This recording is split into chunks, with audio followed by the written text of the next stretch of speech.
Bon, merci aussi. Alors moi, je voulais commencer par un grand merci parce que apparemment vous avez galéré pour cette journée, mais moi je trouve que le résultat est vraiment formidable, hein, parce que j'ai été très surpris plusieurs fois dans la journée, ça c'est pas assez souvent. Donc je voulais commencer par remercier les organisateurs et puis surtout Paul Allerini par ce panorama effectivement là formidable qu'il nous a fait. Je pense qu'il a dû travailler. Il a bien travaillé. Alors, c'est vrai que c'est compliqué. Il me semble que vous vous êtes attaqué aujourd'hui à l'un des deux moments qui résistent à toute protocolisation, si je puis dire. Hein. C'est-à-dire le moment de l'entrée et puis l'autre moment auquel finalement vous avez pu faire référence cet après-midi, c'est le moment du passage de l'analysant à l'analyste. Bon. Il se trouve que ces deux moments-là, évidemment, résistent à toute protocolisation par définition. Néanmoins, je ne sais plus à qui a fait la référence à la métaphore de l'éclair, mais je me souviens que l'éclair, c'est Lacan en parle dans une intervention faite à la Grande Motte. Alors je ne sais plus si c'était un congrès ou une journée. Et il en parle justement, où il fait une espèce de parallèle. Enfin, je ne voudrais pas non plus abuser dans ma lecture de ce texte, hein, mais il me semble qu'il fait un parallèle entre ce qui peut apparaître comme l'éclair chez l'analysant, qui s'entend dire quelque chose, hein, qui lui, tout d'un coup il est comme ça foudroyé en disant c'est moi qui ai dit ça, et ce qui peut apparaître aussi et uniquement sous cette espèce de violence de l'éclair du côté de ce que Lacan appelle à l'époque le jury d'agrément. C'est-à-dire que alors ce que nous on appelle le cartel de passe, hein, ne soyez pas choqués, cartel de passe, jury d'agrément, après tout il suffit de se mettre d'accord sur le nom dans chaque association, hein. Chez nous c'est cartel de passe. À l'époque, Lacan parlait du jury d'agrément et disait que pour pouvoir saisir ce qui avait pu se passer chez la personne pour qui les passeurs venaient témoigner, ça ne pouvait faire que dans le moment d'un éclair. Et que là, pour le coup, en général, il y avait unanimité du jury ou du cartel, hein, c'est-à-dire quelque chose qui tout d'un coup faisait évidence, hein, qu'il y avait eu ce passage.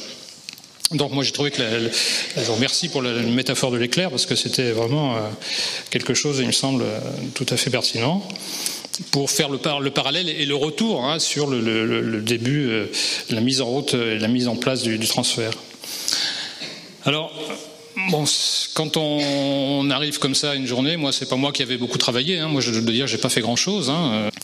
Alors la résistance, ça m'a aussi évoqué cette question de la résistance au transfert, ça m'a aussi évoqué le texte de Freud que quelqu'un a évoqué aussi tout à l'heure, c'est dans le recueil sur la technique psychanalytique, il y en a un qui s'appelle le texte La dynamique du transfert.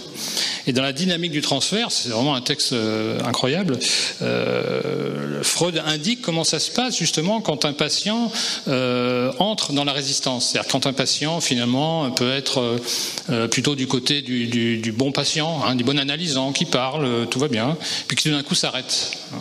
Et en général, Freud, et ça a été relevé par Lacan, Freud dit que quand il s'arrête, eh bien là, ça veut dire qu'il y a quelque chose qui résiste, et que là, il y a de l'analyste, enfin de la présence de l'analyste qui est mise en cause. Freud donne quelques exemples, le patient qui fait une remarque sur la manière dont il a accueilli aujourd'hui ou sur un truc qui est mal rangé dans son bureau, enfin vous voyez, un truc un peu comme ça qui fait référence à l'environnement réel, hein, de l'analysant. Et Freud, d'ailleurs, se dit qu'à partir de ce moment-là, ce qui est intéressant, c'est plutôt que de prendre la résistance de front, c'est aussi de s'attarder sur par exemple, au niveau des rêves, non pas ce qui est dit, le message explicite du rêve, mais ce que Freud appelait les bribes, c'est-à-dire tout ce qui se passe autour, hein, qui là, pour le coup, va aussi être plus utilisable que les choses un peu grosses, là, qui sont toujours dans la résistance. Et c'est d'ailleurs dans ce texte que Freud fait référence à ce qui peut être compliqué justement du côté du transfert négatif et aussi dans ce qui peut être compliqué du côté du trop de transfert positif, hein, quelque chose qui peut tomber dans le passionnel, donc des choses qui sont du côté de la résistance mais qui sont à prendre en considération dans la mise en route du transfert. J'ai aussi, pour le coup, ça m'a fait penser à mon cas personnel. Je n'avais pas franchement évoqué cette chose-là. Ça m'est revenu comme ça véritablement de manière cruciale aujourd'hui. Je n'avais pas véritablement évoqué ce moment dans ma passe. Apparemment, ça n'a pas manqué au cartel de passe. Mais en tout cas, je me suis rappelé d'un moment où j'étais, moi... je butais, enfin, en gros, j'aurais plus rien à dire, quoi. Hein. Et donc, je dis à mon analyste, écoutez, je vous ai parlé du Père, du Fils, je vais quand même pas vous parler du Saint-Esprit. Et il me dit, pourquoi pas ? Voilà, quelque chose qui me semble maintenant, un petit peu a posteriori, et grâce à vous, signé pour moi, quelque chose de mon entrée dans le transfert. Que vous dire d'autre ? Ah oui, alors j'ai moi été donc particulièrement intéressé aussi par la dimension de la confrontation des corps, de la dimension de présence réelle. Alors je crois me souvenir que décidément, oui, en même temps j'ai aussi été très surpris, mais ça va avec, vous allez voir. J'étais très surpris par la présence du religieux, du coup, dans la journée. Je ne sais pas si vous avez fait attention, mais on est souvent revenu sur quelque chose du côté des religieux, et peut-être pas forcément que du côté de la religion privée du névrosé, comme disait Freud.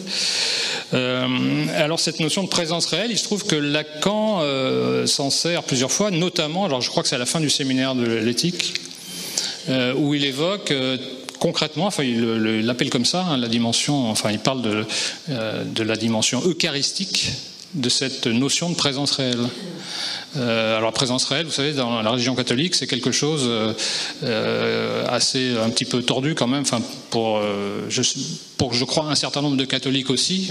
C'est tout un raisonnement métaphysique et religieux. Je ne voudrais pas non plus paraître désobligeant, mais qui fait qu'en tout cas, par un mécanisme qui s'appelle la transsubstantiation, on peut imaginer que le corps du Christ est présent réellement dans l'hostie, ou que le sang du Christ est présent réellement dans le vin. Et donc, si Lacan se sert de cette image-là, c'est quand même pas pour rien. C'est quand même pour dire que, pour le coup, la rencontre des corps, la présence réelle, c'est pas du semblant. Là, c'est-à-dire que c'est vraiment c'est pas du tout du côté du semblant d'objet A. Là, pour le coup, c'est quelque chose de véritablement réel, quoi. Alors, si on peut dire véritablement réel, c'est là un langage très commun que j'emploie. Excusez-moi. Voilà, peut-être juste pour lancer la discussion. Juste pour dire qu'effectivement, alors la notion de proximité, oui, ça va avec la notion de proximité qu'a évoqué Dominique Simonet dès le début de notre petite discussion.